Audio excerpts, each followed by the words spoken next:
एक जंगल के पास एक नदी बहती थी। नदी के उस पार हरे भरे खेत थे। वहां एक ऊंट रहता था और उसी जंगल में एक लोमड़ी भी रहती थी। लोमड़ी बहुत चालाक थी। एक दिन लोमड़ी ने ऊंट से कहा, ऊंट भाई, नदी के उस पार बहुत मीठे फल और स्वादिष्ट फसल है। अगर तुम मुझे अपनी पीठ पर बैठाकर वहां ले चलो तो मैं तुम्हें भी खिलाऊंगी।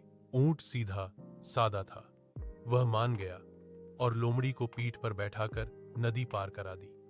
दोनों ने पेट भरकर खाना खाया। खाने के बाद लोमड़ी ने जानबूझकर जोर जोर से चिल्लाना शुरू कर दिया। खेत के मालिक आ गए और ऊंट को पीटने लगे। ऊंट किसी तरह जान बचाकर नदी की ओर भागा। नदी में पहुंचकर ऊंट ने कहा, लोमड़ी बहन, अब मेरी बारी है, कहकर ऊंट नदी के बीच में नाचने लगा।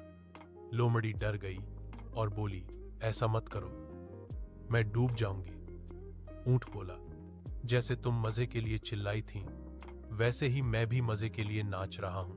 लोमड़ी किसी तरह नदी पार कर पाई और शर्मिंदा होकर जंगल भाग गई। उसे अपनी गलती का एहसास हो गया।